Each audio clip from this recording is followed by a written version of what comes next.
Karena itu sampai Prabowo berhenti menjadi presiden misalnya di 2024, saya tidak yakin kita masuk negara yang sudah tidak korup lagi. Saya yakin. Tahun 2016 saya pernah diundang oleh Jokowi bersama orang-orang hukum lainnya. Dan itulah kali terakhir saya diundang.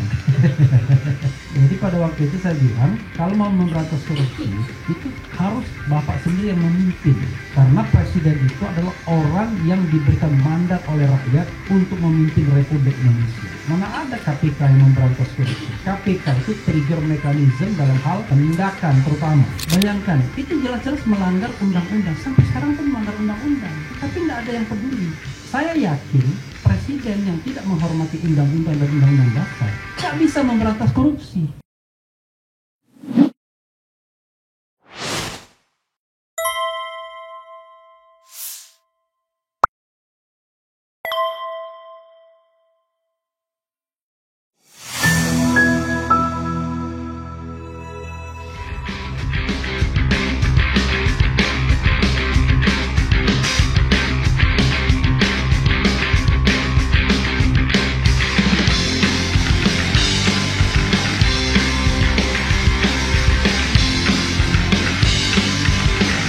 Ya, terima kasih kawan-kawan semua. Assalamualaikum warahmatullahi wabarakatuh. Waalaikumsalam warahmatullahi wabarakatuh. Merdeka. Merdeka. Siapa ngomong? Belum merdeka. Belum. Saya mohon maaf tadi salah tempat. Saya Sofian Hotel Menteng. Saya bilang saya sakit kepala karena itu saya mau tiduran di parkiran. Alhamdulillah di telepon, Bang sudah mulai acaranya. Ya sudah, saya keluar. Setelah saya keluar ternyata tidak ada di situ.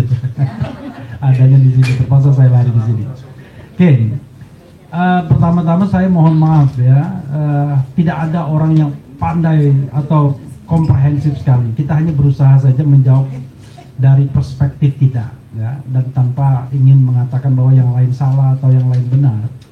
Ini betul-betul personal perspektif ya. Tapi tentu berdasarkan pengetahuan, pengalaman dan lain sebagainya. Mampukah Indonesia melawan korupsi, kan begitu ya? Pertanyaan sentralnya. Jawaban saya tidak mampu. Sekali lagi jawaban saya tidak mampu, ya. Jadi kawan-kawan semua, bicara mampu dan tidak mampu itu soal perspektif saja. Anda mau pakai perspektif yang optimistik atau perspektif yang pesimistik. Tidak selalu bahwa yang namanya perspektif optimistik itu selalu lebih baik, belum tentu. Makanya kata Rocky Gerung, saya adalah seorang pesimistik yang rasional, tapi Anda optimistik yang irasional. Kan begitu. Karena kadang-kadang ya, agen-agen pemerintahan, orang-orang dekat pemerintahan cepat sekali optimisnya. Dengan statement aja langsung optimis, cerah. Padahal kalau kita balikkan kepada sejarah, sampai hari ini, sampai saya duduk di sini, belum ada Presiden Republik Indonesia yang berhasil memberantas korupsi. Belum ada. Termasuk Prabowo Subianto. Karena Prabowo kategorinya bukan tidak berhasil, tapi belum berhasil. Karena kita tidak tahu. Kalau indikatornya itu adalah IPK, Indeks Persepsi Korupsi, IPK kita tuh 37 itu termasuk negara korup. Jadi kalau cara menghitung IPK itu 1 sampai 25 itu sangat korup, 25 ke atas sampai 50 korup, 50 ke atas sampai 75 bersih, 75 ke atas bersihnya nggak ketulungan, ya kan? Nah, bersihnya yang nggak ketulungan itu negara seperti Norwegia, Selandia Baru, Singapura, Denmark, ya. Kalau Indonesia jauh sekali, kita masih negara korup. Karena itu sampai Prabowo berhenti menjadi presiden misalnya di 2024, saya tidak yakin kita masuk negara yang sudah tidak korup lagi. Nggak yakin. Artinya skor kita harus di atas 50. Skor di atas 50 itu belum pernah berhasil, belum pernah ada dalam sejarah Republik Indonesia. Skor tertinggi itu 40 di tahun 2019 yang dicapai oleh Pak Jokowi. Alhamdulillah setelah itu nurun. Jadi dari 40 turun ke 37, naik 38, turun 34, kemudian 34 dan terakhir 37. Jadi 37 itu 2024 kemarin itu skor kita 37. Tapi tetap negara yang korup. Nah, tetapi kita tidak adil juga. SBY ketika take over pemerintahan, skor indeks persepsi korupsi kita gila-gilaan 20. 20 itu berarti sangat korup. Oleh SBY dia berhasil menaikkan sampai 14 poin ke 34. Ya, lumayan lah. Itu lumayan. Kalau kita kan harus bicara statistik. Tetapi Jokowi berhasil menaikkan 6 poin sampai 40. Itu periode pertama. Periode kedua ancur-ancuran. Karena sudah punya vested interest dan lain sebagainya. Itu satu, saya bicara tentang data statistik kalau ukurannya adalah IPK, Indeks Persepsi Korupsi, atau CPI, Corruption Perception Index. Lalu apa yang membuat kita pesimis dan optimis dalam hal pemberantasan korupsi ini? Saya ingin mengatakan bahwa kalau langkah-langkah radikal tidak dilakukan, nggak mungkin kita bisa memberantas korupsi. Boleh tepuk tangan, mumpung gratis. Nggak mungkin memberantas korupsi, langkah-langkahnya biasa aja. Korupsi dibilang extraordinary crime, tapi langkahnya ordinary, nggak bisa. Saya nonton video Rwanda. Jadi Rwanda itu negara di Afrika apa ya? Pokoknya Afrika yang dulu saking bobroknya ada pelanggaran HAM, dibentuklah yang namanya ICTR, International Criminal Tribunal for Rwanda. Sama dengan former Yugoslavia. Itulah dua negara yang dihukum dunia internasional dengan membentuk pengadilan kejahatan hak asasi manusia. Sebelum adanya instrumen yang tetap ya, melalui instrumen yang kita belum menjadi anggotanya. Nah, tetapi Rwanda sekarang sudah menjadi negara yang seperti Singapurnya Afrika katanya. Kenapa? Begitu presidennya terpilih, presiden itu nggak tanggung-tanggung, dia pecat ini, pecat itu dan lain sebagainya. Seperti Georgia juga, polisi 30.000 dipecat. Ya, saya lupa itu di Georgia atau di Georgia, ya kan? 30.000 dipecat. Jadi Georgia negara yang sudah lebih baik sekarang, Rwanda negara yang lebih baik. Nah, Indonesia belum ada langkah-langkah radikal.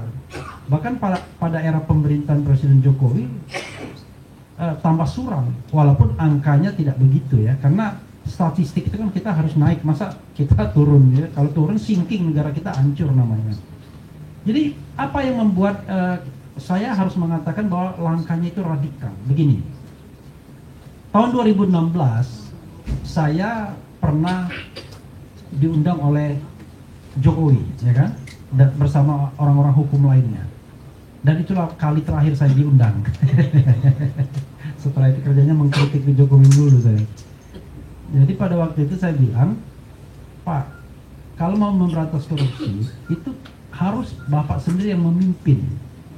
Karena presiden itu adalah orang yang diberikan mandat oleh rakyat untuk memimpin Republik Indonesia. Mana ada KPK yang memberantas korupsi? KPK itu trigger mekanisme dalam hal penindakan terutama. Kita bicara memberantas korupsi itu dari hulu dan hilir. Dari prevention sampai law enforcement. Mulai dari pencegahan sampai penegakan hukum, sampai kemudian tata kelola pemerintahannya, good governance dan clean government. Itu hasilnya kalau negara tidak korup lagi. Jadi bukan hanya soal menindak orang yang nyolong duit, kemudian dihukum, nggak selesai, itu tidak menyelesaikan masalah secara makro, tapi secara mikro oke lah, ada angka-angka, ada statistik di situ. Tapi saya bilang, kalau Bapak mau memberantas korupsi, Bapak harus di backup oleh aparat. Mohon maaf Pak ya kalau saya ngomong agak pedas, karena saya ngomong depan Pak Jokowi. Cuma masalahnya Pak, aparat kita ini dari 101 yang korup saya bilang. Saya lupa nyebut 101 atau 102 atau 120. langsung orang ketawa kan ada, tapi nggak berani ketawa keras-keras di depan presiden. Karena itu saya bilang salah satu langkah ya untuk memberantas korupsi itu tidak cukup dengan tax amnesty. Dulu waktu itu kan ribut tax amnesty 2016. Saya bilang perlu kita legal amnesty. Apa legal amnesty itu? Kita berikan ampunan kepada para penegak hukum. Pokoknya diampuni semua. Yang korup-korup kemarin kita tahulah, ya. Kalau saya mau katakan you name it, mana jenderal yang tidak korup? Ada nggak berani tunjuk tangan? Saya jenderal tidak korup. Saya pastikan pasti miskin dia. Benar nggak Pak? Kalau jenderal tidak korup pasti miskin. Tapi kalau jenderal kaya pasti korup. Nah, cuma memang kadang-kadang istilah korup itu ada agak beda-beda. Dikasih gratifikasi dianggap oleh pengusaha, akhirnya bukan korup, ini pertemanan. Nah beda, itu korup juga. Jadi korup itu kalau kita menggunakan bahasa Bank Dunia adalah menggunakan otoritas pribadi, menggunakan otoritas publik untuk kepentingan pribadi. Jadi kalau Anda jenderal, dekat-dekat pengusaha dikasih upeti, ya itu kan berarti kan Anda trading in influence sebenarnya, memperdagangkan pengaruh. Kan Anda harus paham bahwa Anda dikasih uang karena Anda jenderal. Kalau orang biasa saja kan nggak dikasih uang gitu kan, dikasih fasilitas dan lain sebagainya. Nah, cuman kalau kita sampai sekeras-kerasnya begitu, patah semua. Nggak ada yang mau jadi penegak hukum. Udah gajinya kecil, suruh ini lagi kan, suruh macam-macam. Karena itu saya bilang legal amnesty dulu. Kita nolkan dulu. Tidak ada kesalahan penegak hukum, tapi bikin sistem anti korupsinya. Nah itu baru di sektor penegak hukum. Tapi oke, itu hanya cerita mengenai menghadap presiden. Tapi saya ingin cerita tentang pemerintahan Presiden Prabowo. Mampukah Indonesia melawan korupsi? Nggak mampu saya bilang. If, ya kan, pakai if, jika, ya kan? Sama aja. Mampukah Indonesia melawan korupsi? Mampu, jika semua, ya kan? Apa bedanya? Pendekatannya, apakah kita mau pendekatan pesimistik atau optimistik? Dua-duanya sama, bahwa harus ada upaya untuk memberantas korupsi. Nah, kenapa pesimistik saya? Begini, ya. Nah, ini tantangan bagi Prabowo Subianto juga. Kalau kita lihat misalnya pakai teori manajemen lah, paling gampang ya. Kekuatan, kelemahan, kemudian kesempatan dan ancaman. Saya mulai dari ancaman dulu. Apa ancaman yang paling besar terjadinya korupsi di Republik Indonesia ini? Apa ancaman paling besar? Apa ancaman yang membuat kita akhirnya cenderung korup? Dan level paling rendah, kemiskinan, kekurangan, kelaparan. Anda bicara tentang idealisme sepanjang perut masih kenyang, ya kan? Sepanjang ada buah-buahan yang bisa dimakan, ya kan? Kayak gini ya. Tapi begitu perut sudah lapar, wakil presiden pun lira pun kalap juga dia, ya kan? Karena itu kita harus bedakan antara korupsi karena need atau karena greed. Jadi kalau dia need karena kebutuhan, maka treatmentnya harus berbeda dengan greed. Tetapi Indonesia ini negara kaya. Kemarin saya bilang, saya nggak tahu statistiknya ya. Kalau seandainya korupsi itu diberantas, benar-benar diberantas, tata kelolanya benar, rakyat Indonesia tuh bisa kok dikasih sumbangan, tunjangan puluhan juta per bulan. Wah enak kan? Ya kan? Di ruangan ini yang gajinya puluhan juta per bulan ya paling cuma dihitung bisa dengan jari kan? Bayangkan, kalau misalnya seluruh rakyat Indonesia itu bisa dikasih tunjangan puluhan juta, korupsi pasti akan turun dengan sangat signifikan yang by need, karena kebutuhan, ya kan? Korupsi karena kebutuhan itu pasti akan berkurang secara signifikan. Nah, karena itu berarti ada sesuatu yang besar yang harus diselesaikan kan? Yaitu selain memberantas korupsi itu sendiri, ada beberapa hal tata kelola yang harus diperbaiki. Pertambangan misalnya. Negara kita kaya, tetapi kekayaan itu mengalir kemana? Mengalirnya ke negara lain, ke China misalnya. Kata Faisal Basri, tidak ada negeri, saya ulang lagi terus ini, tidak ada negeri yang setolol Indonesia. Kenapa? Karena tata kelola nikel itu 90% buat Cina keuntungannya. Dan sebelum meninggal Faisal Basri mengatakan, oh saya salah katanya. Saya ulang-ulang itu sini. Kenapa? Yang benar adalah Minas kita. Bagaimana tololnya kita? Coba bayangkan. Lebih tolol lagi. Tololnya itu negara, tapi penguasa nggak tolol. Yang penguasa yang cari rente dari oknum-oknum yang mencari rente. Kalau oknum 1-2, ini kalau banyak gimana itu oknum? Sudah oknum berkuasa bikin kebijakan lagi kan? Dan kemudian selalu kita dikatakan, kamu apa kontribusi buat negara? Oke, lebih baik begitu, lebih baik tidak ada kontribusi buat negara, tapi tidak ngerampok negara. Daripada kontribusi 6, tapi ngerampok 12. Ya kan? Itu kan negara minus jadinya. Ya kan? Nah, karena itu menurut saya ada hal-hal yang memang kita lihat ancaman terbesar. Apakah untuk mengatasi ancaman ini makan bergizi gratis, MBG? Alhamdulillah, banyak laporan MBG pun dikorupsi juga. Susah negara kita ini ya. Mau bikin program buat merakyat miskin, dikorup juga. Ya kan? Karena mental korupsinya udah tinggi, jadi udah masalah struktural dan masalah kultural. Karena itu butuh langkah-langkah yang radikal. Oke, saya mulai dari kepemimpinan dulu, leadership. Jadi leadership in combating corruption. Jadi itu yang paling sebenarnya, yang paling dibutuhkan. Di sini katakan dunia peradilan khususnya pemberantasan korupsi kembali cerah, ya kan? Di bawah kepemimpinan Presiden RI Prabowo Subianto. Yakin gitu ya, pesan sponsornya terlalu berlebihan. Ini saking optimisnya. Saking optimisnya, ya kan? Kalau saya belum ada indikator-indikator yang menunjukkan bahwa ada langkah extraordinary. Langkahnya ordinary semua. Itu pun pilih-pilih juga. Masih ada kasus Tom Lembong, ya kan? Tapi ada kasus Timah, lumayan lah.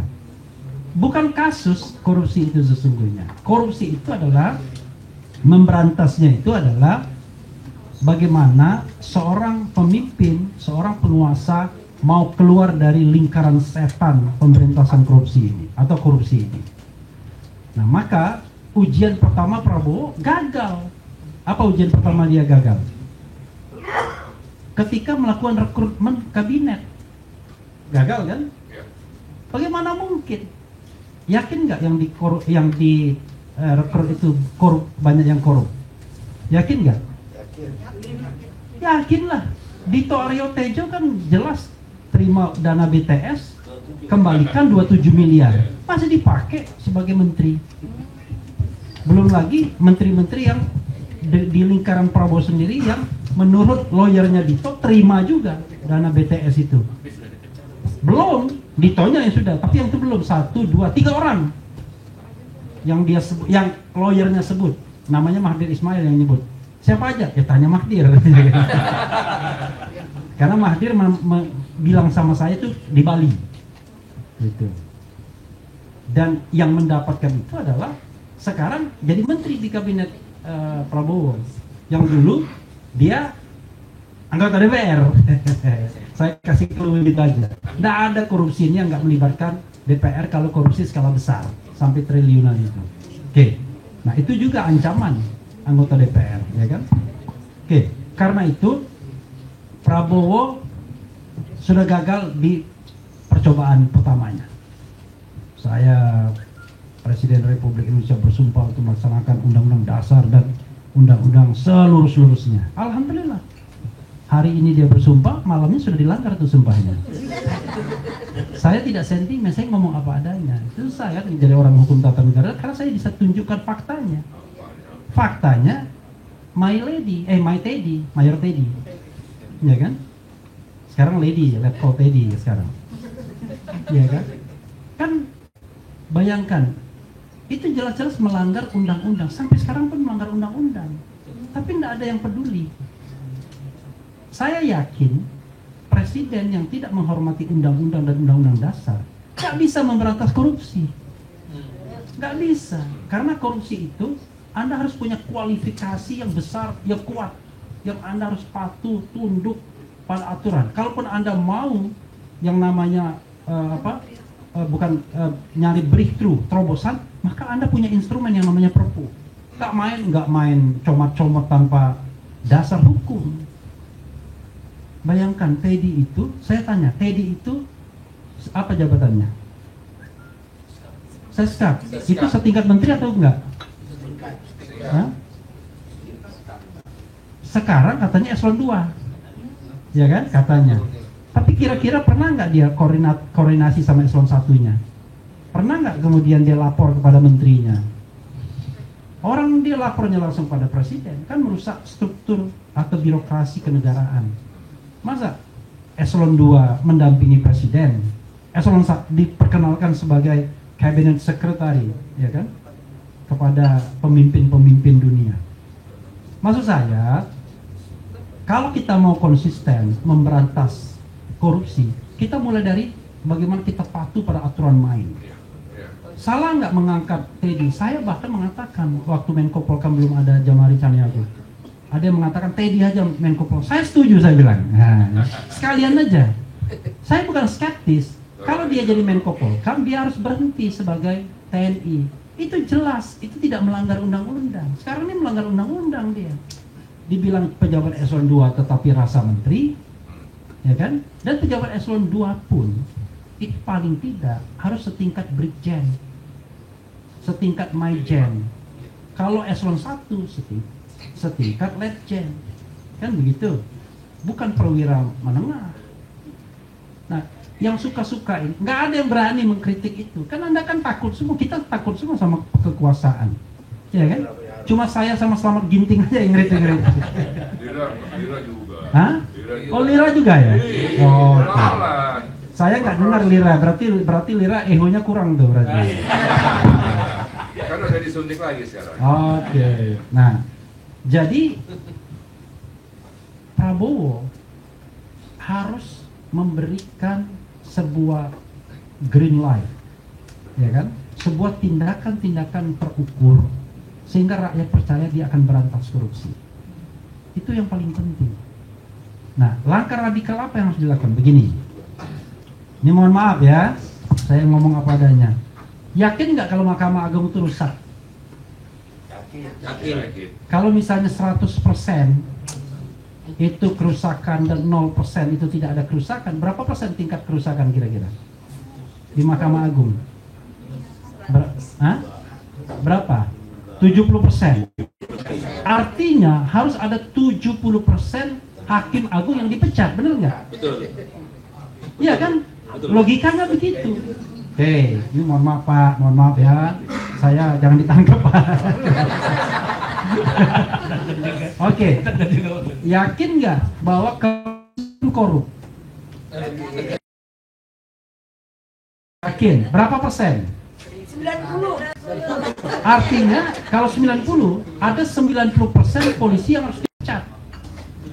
Kalau kita mau benar-benar, bukan berarti orang itu dimatikan, nanti dibina lagi, ya kan? Diapakan, diseleksi ulang atau apa dan lain sebagainya. Yakin nggak kejaksaan itu korup? Berapa persen? 80. Berarti 80% harus dipecat. Nah, kondisi itulah yang bisa membuat kita optimis bahwa korupsi bisa diberantas. Kalau kita bicara tentang yang namanya law enforcement, pemberantasan korupsi. Tetapi di sisi pencegahan, ya jangan dipakai menteri-menteri yang kira-kira tidak pro pemberantasan korupsi. Ya kan? Anda ingin kabinet yang pro pemberantasan korupsi, begitu ya? Kemudian, tapi yang dipakai menteri yang kira-kira kerjanya ngelitik uang negara, ya kan? Ya kan? Kira-kira gampang lah nggak melihat menteri-menteri yang tukang ngelitik uang negara, tukang ngelitik sumber daya alam, gampang nggak lihatnya? Gampang. Tapi barang itu masih dipakai juga.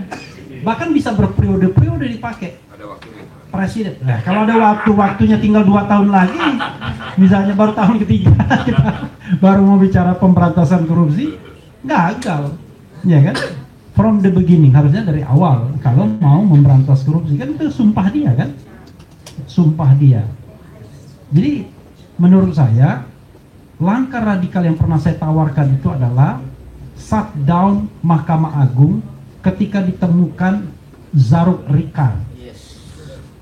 Bayangkan seorang maklar itu bisa mengumpulkan uang cash sampai 1 triliun, hampir 1 triliun, ditambah uang 30 miliar plus emas 51 kilogram. Saya bilang kalau maklarnya saja bisa mengumpulkan 1 triliun, apalagi hakim-hakim yang menerima aliran dananya. Masa orang nyogok hanya untuk maklar, ya kan? Pasti datang ke hakimnya. Oh, coba buktikan. Sontoloyo kalau saya bilang, suruh buktikan. Memberantas korupsi itu tidak bisa pakai hanya case by case. Bagaimana mungkin muter-muter di lingkaran yang korup? Kasus Sambo aja itu nggak dibongkar sekuat-kuatnya. Misalnya ada ternyata datang, saya ditunjukkan dan itu sudah beredar di mana-mana, ada di inilah.com juga. Ada pembekuan rekening dari BNI ke Sungai Bahar, alamatnya Joshua, uang 100 triliun kurang 1 rupiah. Hah? Mana saya tahu. Apakah itu benar atau tidak? Yang jelas ada surat itu. Kalau tidak benar, tolong dong diklarifikasi yang benar. Sama-sama kita investigasi, apa ada kan gampang diinvestigasinya. Coba bayangkan, kalau sudah lilitan-lilitannya terjadi, Anda berharap proses yang namanya penegakan hukumnya akan benar hulu dan hilirnya? Gak bisa. Yang melakukan penyelidikan, ya barangkali juga bermasalah. Yang melakukan penyidikannya bermasalah, melakukan penuntutan yang bermasalah, yang memberikan vonis bermasalah juga. Muter-muter kita. Yang pusing lirah. Karena semua pengaduannya bentah semua akhirnya kan. Dibahas di depan di proses penyelidikan atau penyidikan, tapi divonis selesai. Begitu divonis karena desakan masyarakat, cincai juga dia di lapas, langsung dapat remisi dan lain sebagainya. Berat bagi kita, ya. Karena itu tips saya dalam tanda kutip ya, sok-sok pinter lah ya kan, padahal jauh lebih pintar dari Prabowo. Tapi Prabowo itu, maksudnya jauh lebih pintar Prabowo. Tapi Prabowo itu adalah orang yang pertanyaan kita adalah, he is a part of problem atau part of solution. Dia bagian dari masalah atau bagian dari pemecahan masalah. Kalau dia bagian dari pemecahan masalah, maka satu hal yang harus menjadi sebuah prasyarat adalah dia clear dulu. Hanya sapu bersih yang bisa membersihkan lantai kotor. Clear dulu. Pertama, dia clear, tidak ada vested interest terhadap dirinya. Oke? Yang kedua, terhadap keluarganya. Dia makin lebar harus. Terhadap dirinya clear harus. Terhadap keluarganya clear juga harus. Lalu terhadap yang lebih lebar lagi, organisasinya dan lain sebagainya. Selama tantangan bagi seorang Prabowo adalah dua hal. Dia masih menjadi ketua umum partai politik dan itu lahan subur untuk terjadinya tindak pidana korupsi. Dan yang kedua, dia masih mau menjabat untuk periode kedua. Saya bahkan sudah bilang, kalau Prabowo mau periode kedua, nggak usah pilpres. Gak ada gunanya. Pilpres kita, pilpres bodoh-bodohan saja saya bilang. Kenapa? Pilpres itu tidak ditentukan oleh rakyat, tapi ditentukan oleh Kodari aja. Kata Kodari 58%, 58%. Iya kan? Nanti operatornya tinggal bekerja. State apparatus, ya kan? Using a financial, state financial atau state facility. Jadi once Anda adalah penguasa, didukung kekuasaan, kemudian Anda bisa menggunakan uang negara, bisa menggunakan aparat negara dan fasilitas negara. Gak akan ada lagi yang namanya pilpres itu pemilu, ya kan? Udah pasti Anda menang. Makanya jangan heran. Jadi terakhir, pemberantasan korupsi hanya bisa dilakukan kalau Prabowo adalah dia bukan bagian dari masalah, tapi bagian dari pemecahan masalah, dan harus jauh menumpas habis geng-geng Solo sampai tidak tersisa lagi. Baru itulah korupsi bisa ada harapan. Luar biasa. Wassalamualaikum warahmatullahi wabarakatuh. Waalaikumsalam. Oke.